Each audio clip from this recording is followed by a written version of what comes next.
you very much. It's a pleasure to be here and hear all these other speakers. So thank you very much for having me. I'm not here to talk about mainstream education. I don't work in it, and I'm not in any position to comment.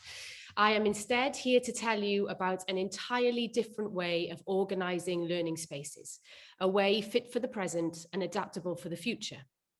I suppose my idea began when reflecting on my own education. From the age of 12, I was touring the world, doing business, singing in stadiums, learning maths on transatlantic flights. It was extreme, but it was immersive.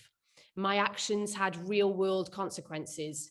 The learning was visceral, but it was amazing and I loved it. Now, when it came to educating my own children, after visiting local primary schools, I started to feel that to send my 3 and 4-year-olds off to be educated for the vast amount of their childhood felt really unnatural, which I wasn't expecting at all. I was expecting to just follow the normal route. So we tried a Steiner kindergarten for a little bit, which was lovely, but the school wasn't quite right. So we became accidental homeschoolers.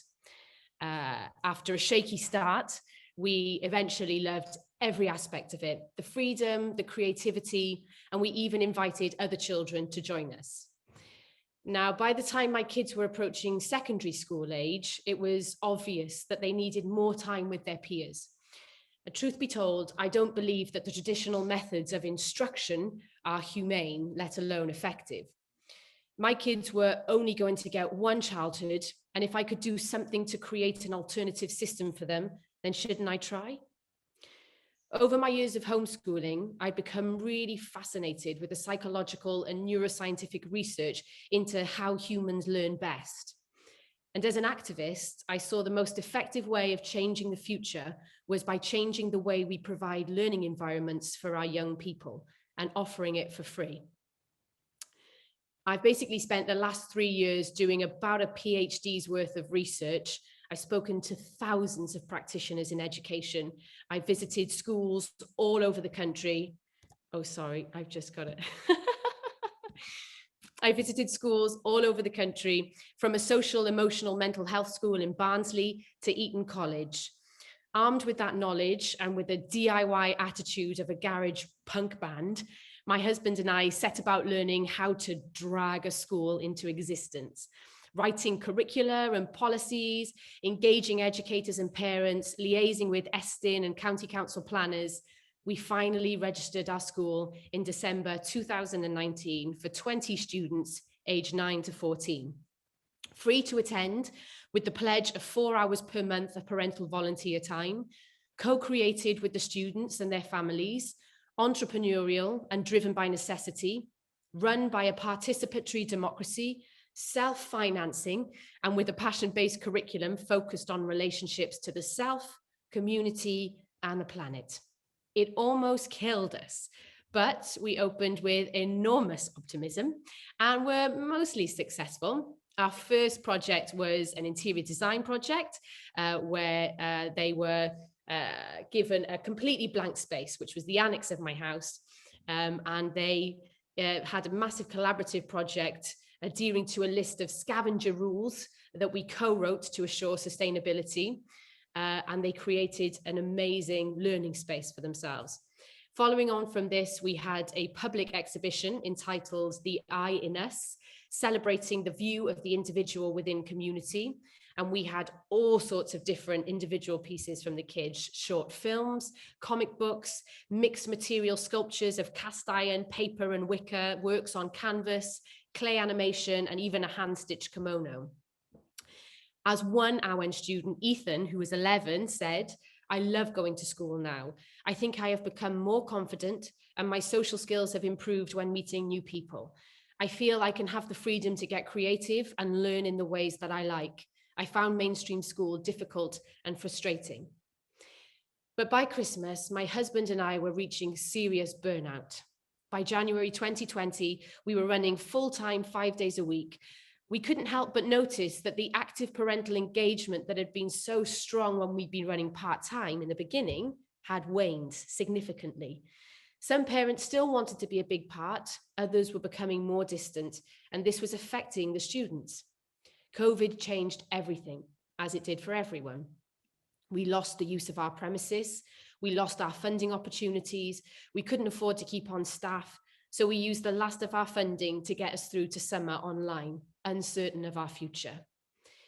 By September 2020, we had decided to suspend our official school registration and started to operate as a learning community in the woods 3 days a week with only a parachute in the trees for shelter.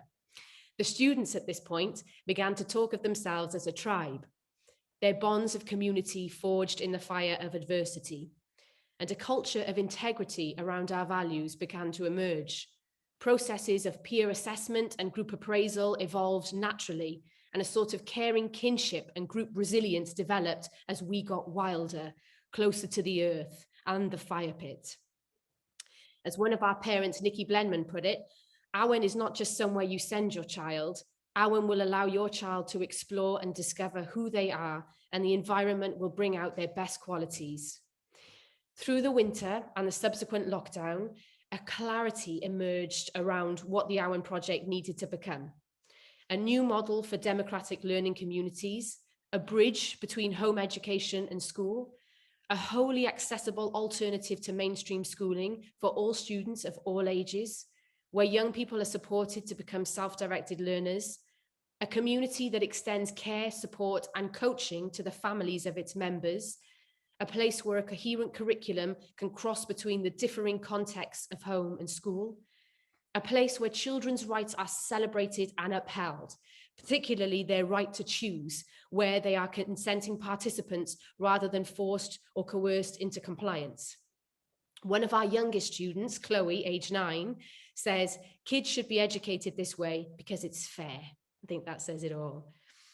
The Awen Project has always had the lofty aim of being entirely self-financing, using the profits from student and community-led businesses to pay for operations. This has always stood as an uncomfortable uncertainty within our business plan. But what we inadvertently created in lockdown was an incredibly low-cost model, without the overheads of a building and with parents and other community members picking up a lot of the non-teaching roles.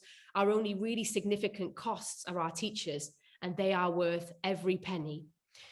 We always wanted our model to be copyable, and by making a very low-cost education, this means that's so much more possible.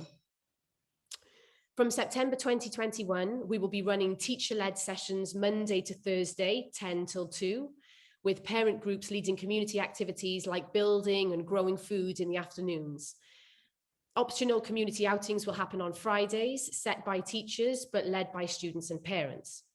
And our students will continue to build their portfolios, collections of their best work through their school career, which in time will likely include a number of GCSEs if they want to do them, but they will not be forced or coerced.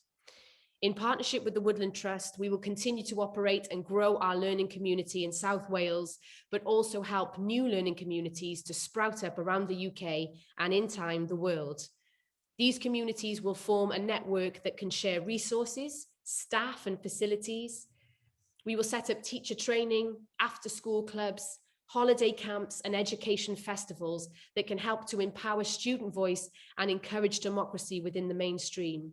These endeavours could also be a major income stream for the project. Awen could represent a lower cost, more humane, more diverse community builder if we start to reform our communities around the education of our children. We will learn to listen and we will learn to learn. Thank you very much for listening, and thank you very much to Big Change and 5x15 for holding this event. I'd just like to leave you with 2 questions. With all the discussion in 2021 around consent and coercion, is it morally acceptable that we systematically coerce children into action and never ask for their consent? A great deal of children, teachers, and parents are unhappy with the school system as it is. If the school system is only held together by all the energy that goes into sustaining it, what would happen if those people redirected their energies into creating something that made them happy? Thank you for your time.